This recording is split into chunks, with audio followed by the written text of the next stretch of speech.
So good day, everyone. We're here with Mony. I talked to you before in the past about the fact that we had pilgrims going to Santiago, who were concheros, pilgrims going to Rome, who were cruceros, and pilgrims who were going to Jerusalem, who were palmeros. And Mony has been a conchera, crucera, y palmera. So she fits the whole bill. And she has some really wonderful, interesting experiences and some perspectives that come out of that. And I'm really looking forward to hearing from her today. So I'm just admitting a couple of people in, and I'm going to change the view, and then I'm going to invite. Sorry, more people are coming in. Some people from yesterday, by the way. Some people just can't get enough of you. So just a second. I'm going to change my view. I've got the trifecta then. You do. So Mony, if you want to go ahead and take it away, feel free to do it. Sure. I'll it's a pleasure, and it's an honor to be among old friends. I see many familiar faces here to see, and obviously some new friends, some new pilgrim friends to be made. And like Tom said, I am a pilgrim, just like all of you, whether you've been on the Camino or not.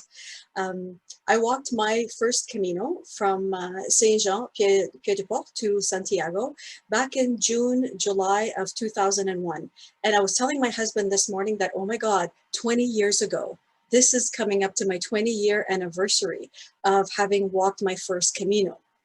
So this was in June, July of 2001.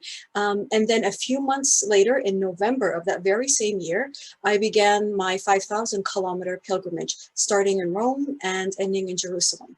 And when I started that, I thought it was going to take 6 months. I did my calculations based on, the pace that I had on the Camino and how strong I was getting. And I figured for sure, 6 months I can do this. It turned out to be 13 months. And I thought I would walk it alone, just as I had done on the Camino. And nope, I guess the universe had other plans. And I ended up meeting a pilgrim in Spain, who is from Spain, named Alberto. And he would walk into Jerusalem with me. And he today is my husband, and we have a daughter, and he is metaphorically, I guess, still walking with me.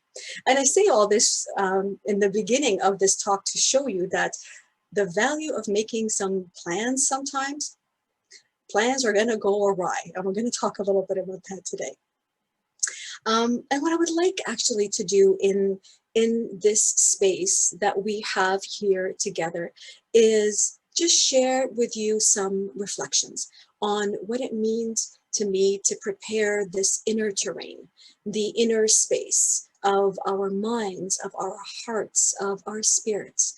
And unlike some of the other talks that some of you have maybe attended in this Camino 101 series, I don't have any checklists for you. I don't have a list of, you should do this and make sure that you do that. I don't have that. This is much more personal. This is much more reflective. And all I can do here in this space is share with you some of my experiences, some of the lessons that I've learned, in the hopes that they will serve you as you walk that inner path that, to me anyways, defines what pilgrimage is. And for those of you who don't know me, my background is, I come from the corporate world. I left a corporate career, which, despite all of the appearances of outer success, had left me mentally, emotionally pretty much drained, spiritually empty. I was divorced at that time. I didn't know what to do with my life. And I started to read all kinds of self-help and personal development and mindfulness books, trying to find some of my answers. And what they were teaching really resonated with me. I felt that there was truth in what they were teaching, but I couldn't practice all that they were suggesting that I do while still working full-time in a pretty stressful and pressure-filled environment. And that's really why I quit. I needed time to go off on my own and to figure out my own life. I threw on a backpack. I started my own travels. I began to travel on my own throughout the Mediterranean countries. And then eventually, by late May, early June, I was on the Camino. And then I walked the Camino, and it was there that I would receive the inspiration to walk to Jerusalem. And so pilgrimage and the Camino specifically, that was really my crucible. It was the laboratory. that I was using to put into practice all that I was reading in these, personal development books. I was learning and practicing how to let go of control and how to plan every single moment and just flow with the Camino. I was learning how to trust everything. I wanted to be the kind of person who could just trust and, believe that everything was going to work out and that I'm not alone, even though many times I really often felt that way.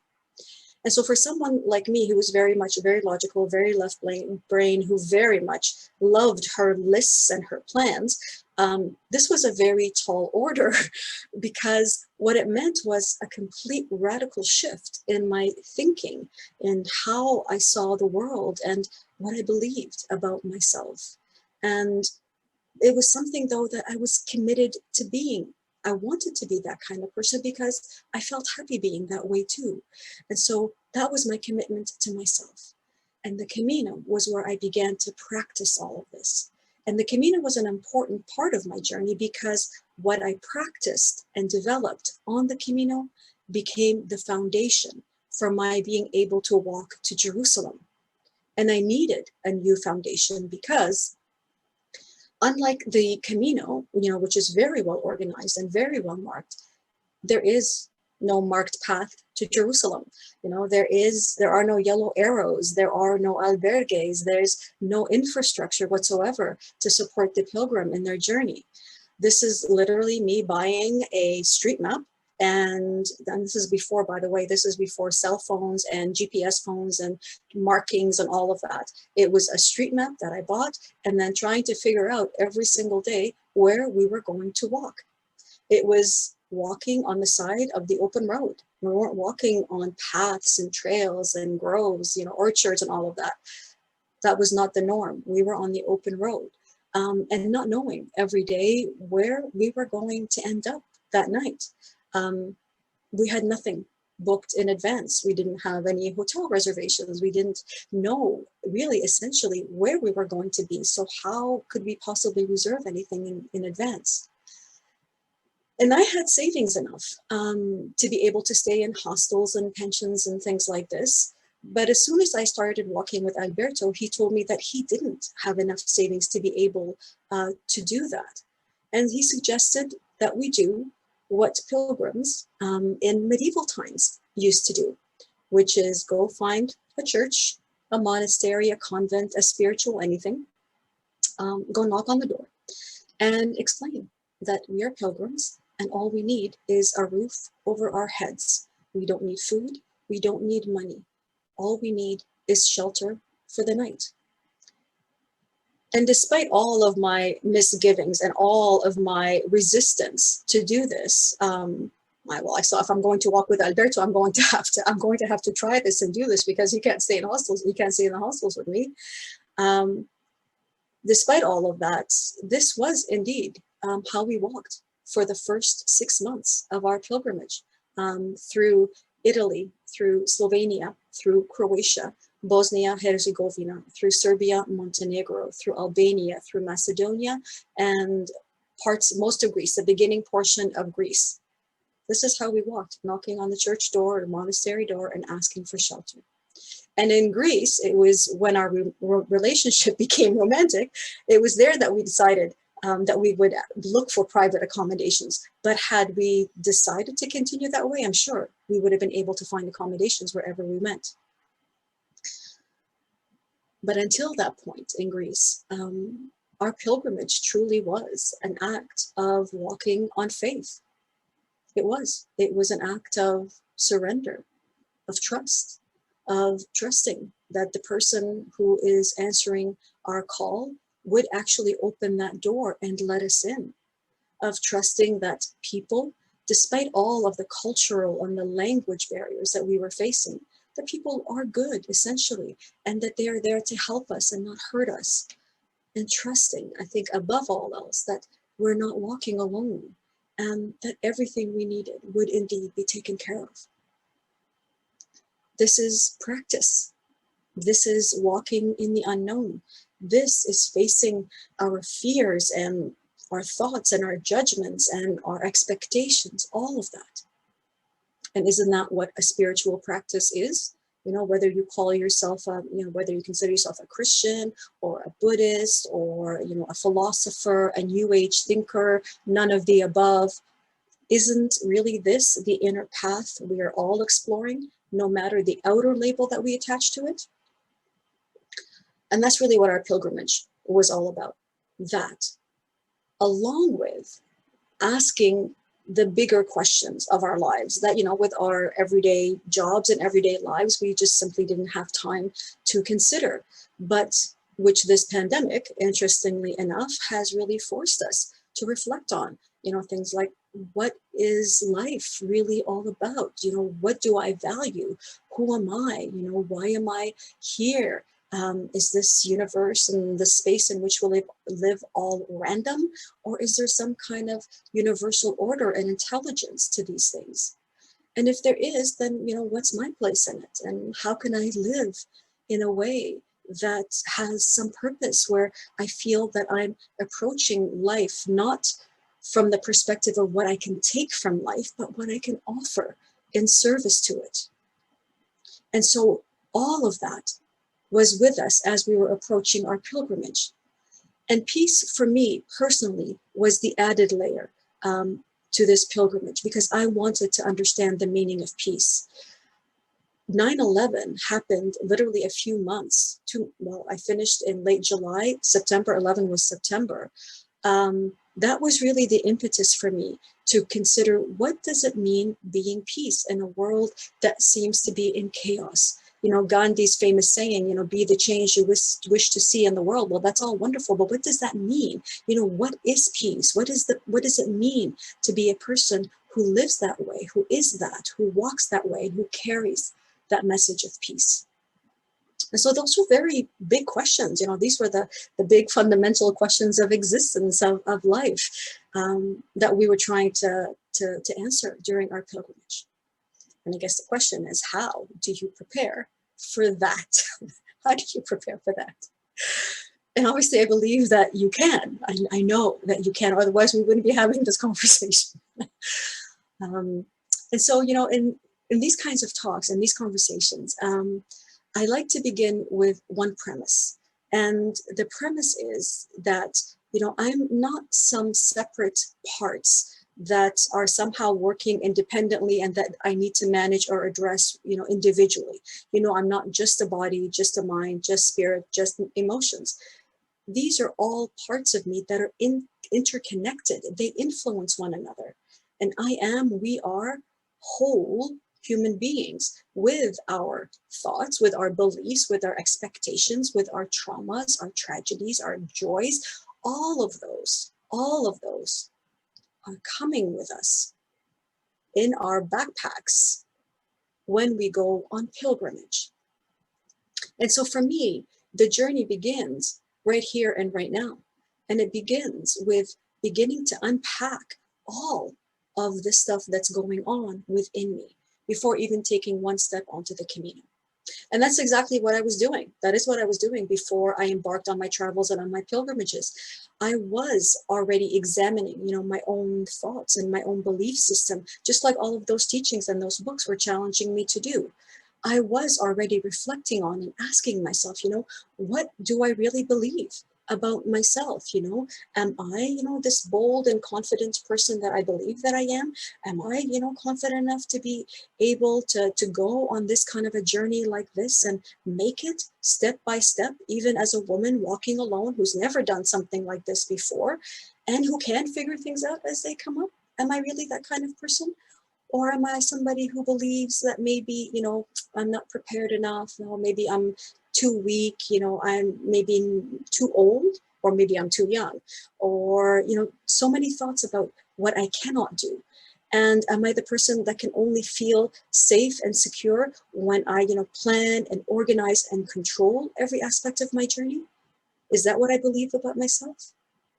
And what about the world? Is this world a safe place? Or is this world a dangerous place? And the people in it, are they intrinsically good? Do I believe that people are intrinsically good and helpful? Or are they there to try and hurt me?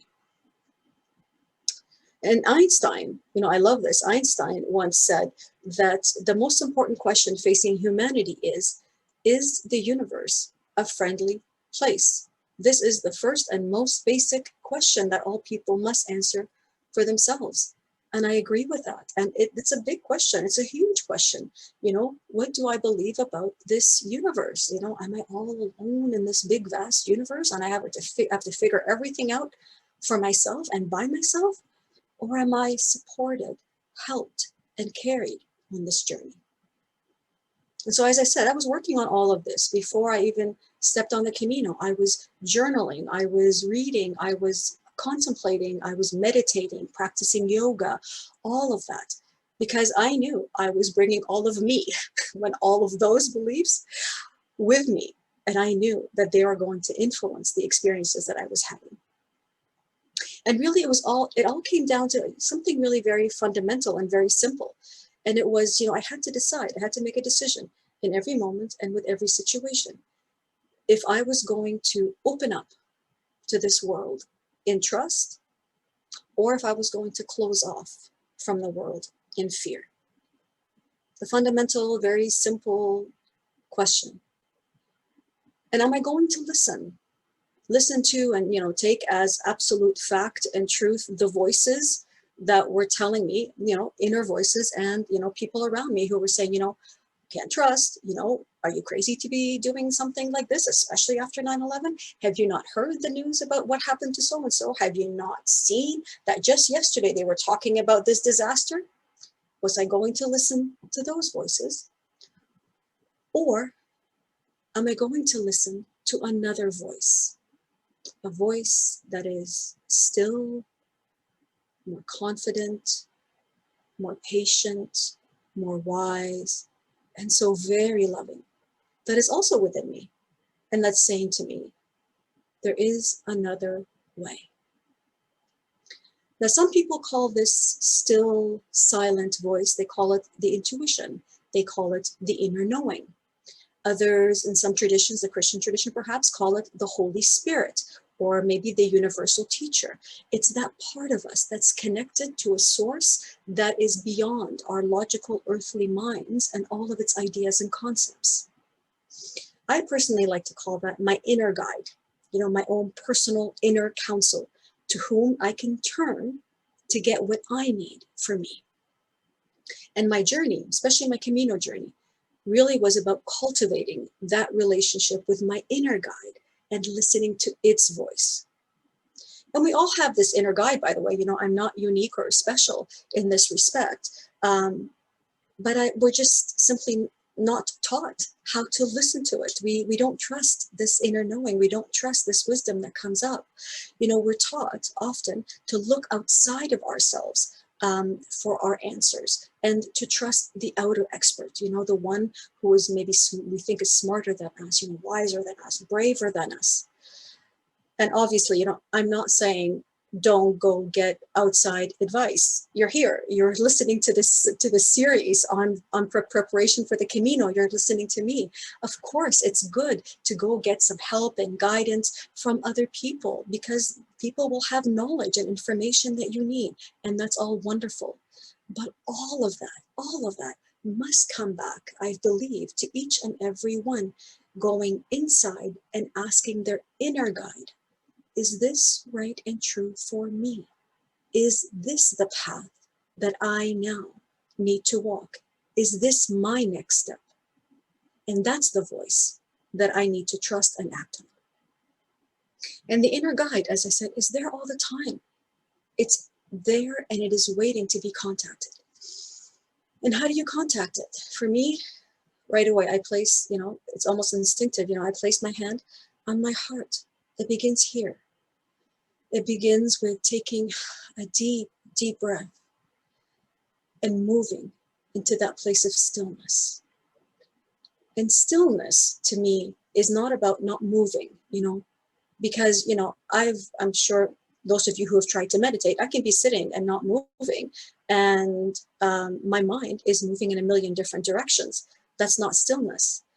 Or I can be walking, as I'm sure many of you have done. I'm walking and I feel that my mind is very calm. My mind is free, it's expansive, it's open, and I feel a deep peace. I feel a joy, actually, just simply being. That's the feeling that I'm aiming for. That's where I'm going, because basically I'm trying to just be present, being present, putting aside all of the outer world and going inwards in that place to listen to what it is that is mine to receive. And this was all life-changing for me. You know, I wasn't like this before. You know, I was practicing this on the Camino. I was practicing listening to that voice and actively letting go of those plans and just letting that inner voice guide me. And what did that look like? You know, for example, if I had a feeling to stay in a certain place a little bit longer, I did. You know, if something was catching my attention over and over again. And yesterday, for example, one of the participants in the talk in this conversation talked about seeing numerical sequences, certain numerical sequences over and over again. That's one way. For me, for example, I was seeing the same. I was meeting people who had the same name over and over again. You know, for me, it was John. It was John, Giovanni, Giovanna, Ivana, Ivan, Johan, everyone, and even signs like billboards with that name. And I learned that the numerical sequences, these repetitive names that kept coming up, this was my inner guide's way of getting my attention, of saying to me, hey, pay attention here. There is something that needs to happen in this exchange. There's a conversation that needs to happen. You may need to receive something, or perhaps the person you're with needs to receive something. But no matter what it is, it serves your personal and your spiritual growth. And that's what matters. And so I did it. I acted on it. Even when my mind was saying to me, this makes absolutely no logical sense. You're going to be late. You're going to miss, you know, whatever it is you're going to miss. It might be taking me off the path just a little bit. But I did it anyways. Because for me, it was important to listen to that voice and to follow it. Because I saw when I did that there was indeed something there that was of benefit to me emotionally, mentally, and spiritually. So this is a way of being. This is what I was learning. It's a way of being that was so contrary to what I was before, but one that gave me a sense of feeling comforted, feeling safe, and really accompanied, that I wasn't alone on that journey. And so trusting this inner voice and this inner guide and acting on it, this really what carried Alberto and I to Jerusalem, because, you know, we were walking without any kind of a safety net. There were no outer guides. There are no yellow arrows to show you the way. And when you don't have those outer markers, what are you going to trust? What are you going to follow? That was really the fundamental issue for me and for Alberto as well. And just so that I'm clear, you know, I'm not saying disregard reason, you know, disregard the mind. The mind and logic are great. You know, I love my mind. I have a great mind. I'm sure many of you do. You know, I consider myself, you know, a pretty intelligent person. But I've also come to realize that, you know, my mind is like one big giant computer that is collecting information from all of my past experiences, and it's using all of my physical senses to store what has happened, assuming that it's just going to keep being the same and repeating. And so, you know, if my life and my circumstances are, I'm just repeating what has happened in the past and I don't have to face anything new, well, that's great. But pilgrimage will take you outside of everything that you know, into an unknown. And despite all of your best planning, things are going to come up. And every pilgrim will tell you this, you know, you're gonna miss a connection to catch your next flight. Your reservation might get lost. Your backpack may not show up. Things happen. And that's why, yeah, for me, it's important to have something else to tap into. And that's what this inner guide and this inner voice does. It taps into this wisdom and this knowledge and information that's out in the universe, and it just brings to me the peace that I need in this specific moment to show me the next step. And you can practice all of that today. You don't even have to go on the Camino quite yet to do this. Practice how to balance, the logic and the reason and the need to control and to know what's going to happen with just maybe a little bit of surrender, a little bit of openness, a little bit of trusting, yourself and this inner guide. And see what happens. See what happens when you do that. Go for a walk. Preferably, you can go for a walk in your neighborhood, but I think it's more interesting to go for a walk in a neighborhood or in an area that you don't know as well. But don't go with any plans. Just go and be present. And notice. Notice if something unusual or different catches your attention. Notice how you feel, even if it's this uncomfortable feeling that you have of walking without a plan or a goal or somewhere to get to. Feel it. Be with it. Act on that hunch that you're getting. Act on that inner knowing. Follow that sign that somehow feels right, even when you can't logically explain it. Do it anyways. That's how your inner voice, your inner guide is speaking to you. And that's really the challenge and the opportunity. Can you simply walk, appreciating this journey and being attentive to what is happening in this very moment? Can you be inwards listening, inwards focused while walking outwardly? It's a big thing, this. And I'm obviously also not suggesting that by doing this, your pilgrimage is going to be all rosy and all love and peace and how beautiful. Of course not. Mine certainly wasn't that way, even when I was practicing all of this. But interestingly enough, though, a lot of the problems and the difficulties that I had very little to do with any physical situations, only with the exception of one time that I got seriously ill. Really, the vast majority of the difficulties that I had were around my expectations and my fears and my very rigid ideas that I just wasn't willing to let go of.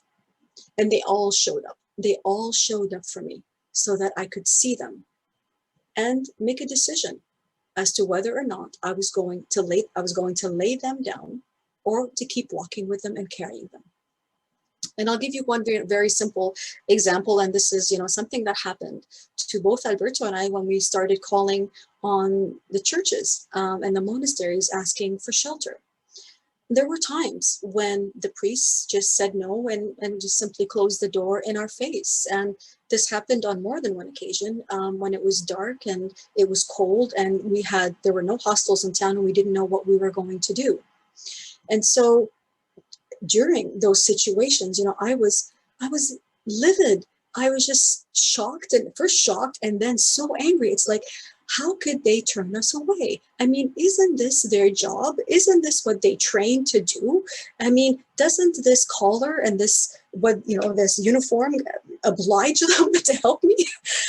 And, once I kind of got over the emotions and I could settle myself down and calm myself down and begin to reflect and to examine what was going on, I had to come to the difficult realization that, no, they have no obligations to me because they are human beings first. They are my brothers and my sisters. They have their fears and their frailties, their weaknesses, just as I do.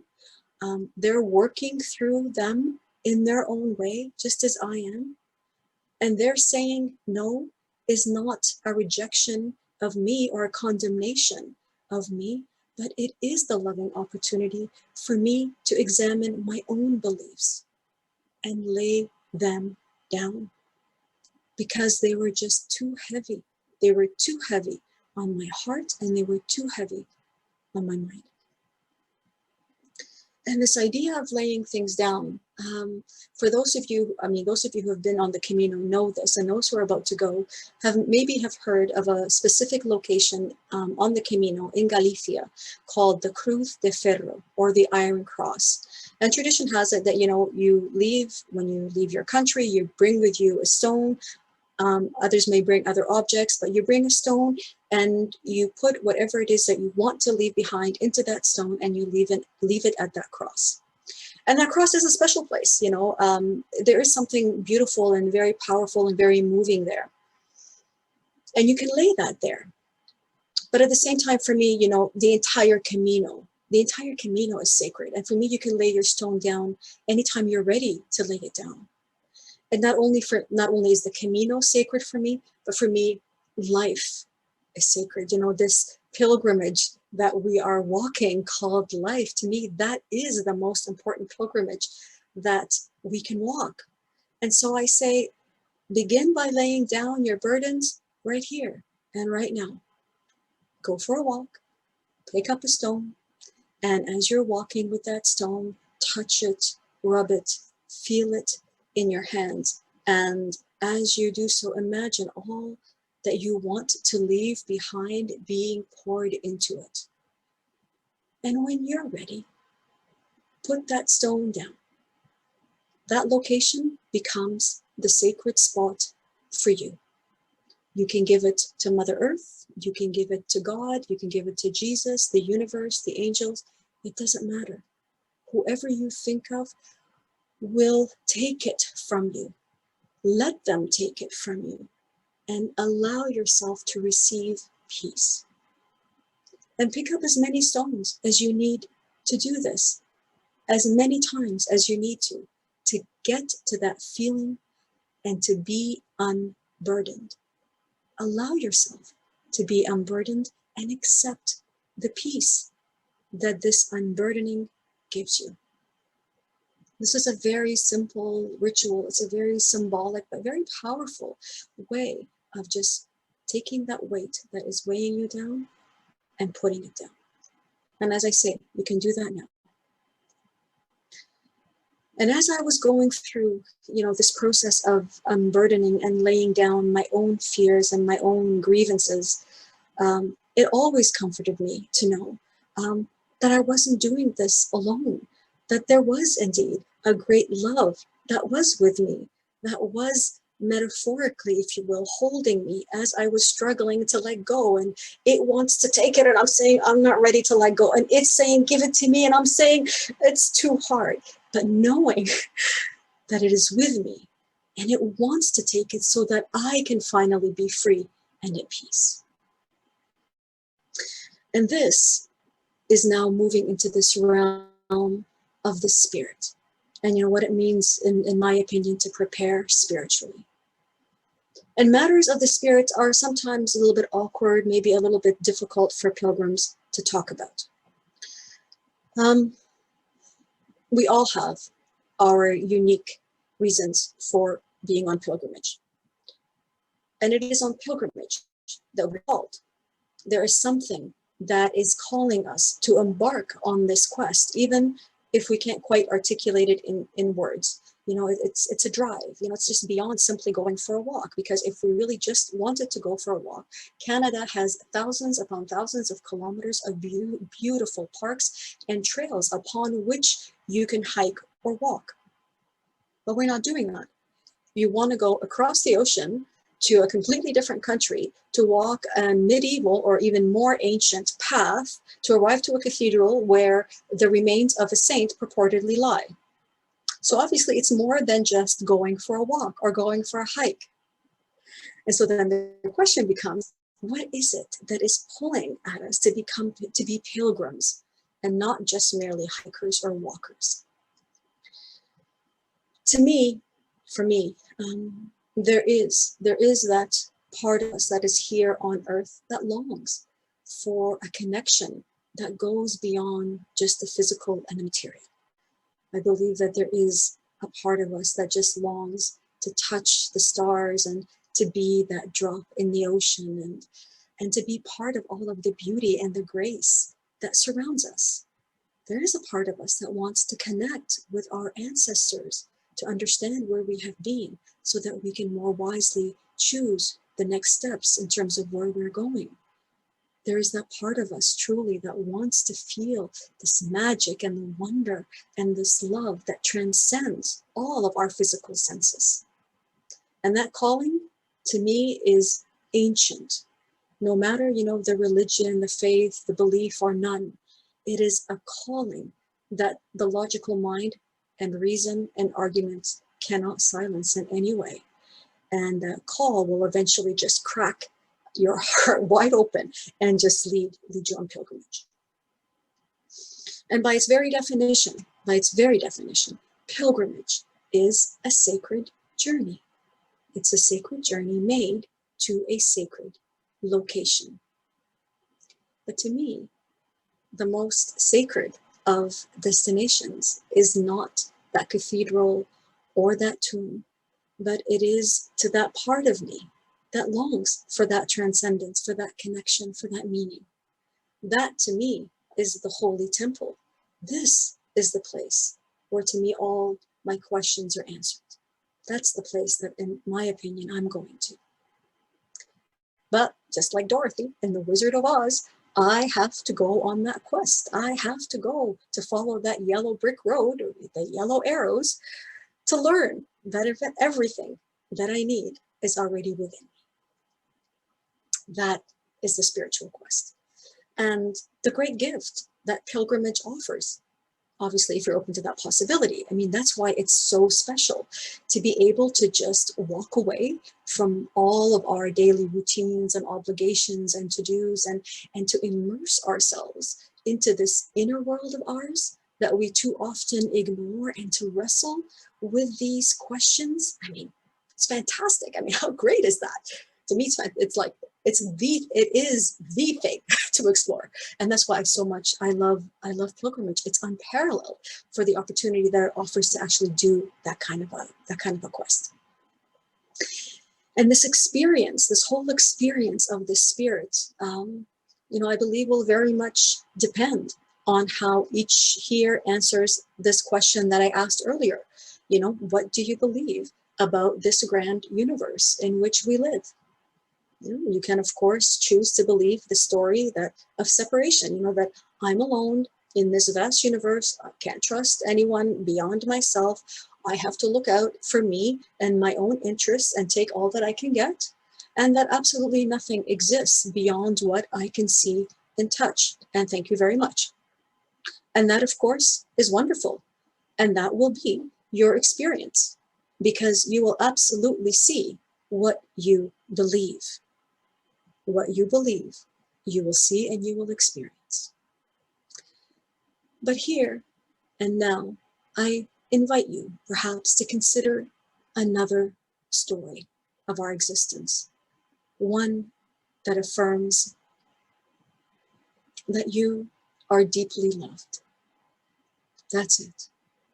Whether you're aware of this love or not, whether you accept it or not, you are loved. There is nothing that you have to do or to be or to sacrifice or to suffer in order to earn or to have this love. You are loved as you are, because love created you. Your very essence is love, no matter how you may have forgotten this very simple truth. And you're never alone, never in any instant separate from this love which is with you, which is within you, which is all around you. This love, which is called by many names, walks with you in every moment, guiding you, protecting you, even carrying you when your feet simply cannot walk another step. And this love wants to make itself known to you. It wants to be a part of your life, but it would never impose itself on you. Never. It respects your free will, but it is waiting for you to initiate the relationship. And in the same way that you develop a relationship with your inner guide, so too can you begin to develop a relationship with that which is infinite. And I cannot tell you how to do that. All I can do is invite you to go into the stillness of your heart and ask to be shown how to do that. Ask to be led to the people or the situations that will help you explore that connection. Ask to keep an open mind, because you surely cannot know everything in this vast universe in which you live. And to me, asking from this place of purity and sincerity of the heart is what opens all of the doors and brings you what it is that you need. This is what it means to walk on faith, for me anyways, to be willing to surrender, not only all my plans and all of my ideas, but all that I think that I know, so that I may know what I don't yet know. And to trust that this presence that walks with me is loving, and it only wants to see me happy and at peace and in service to it. And it will indeed move the entire universe to make sure that I am.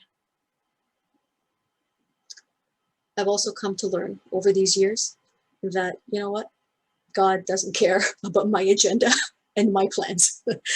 God doesn't really care about, all of my accomplishments and all of the accolades. But God very much cares about the state of my heart and whether I am walking closer to love or further away from it. That's it. Love. That's all that God cares about. If I am in service to love or to fear and nothing else. And God's promise to me and to all is that God will always lead us safely back to love, no matter how far we may have wandered. This prodigal child will always find his or her way home. So I thank you all so much for spending these moments with me. I wish you all a muy buen camino, whether you go on the Camino de Santiago or not. And I'm happy to be here and answer any questions that you may have. Thank you all so much.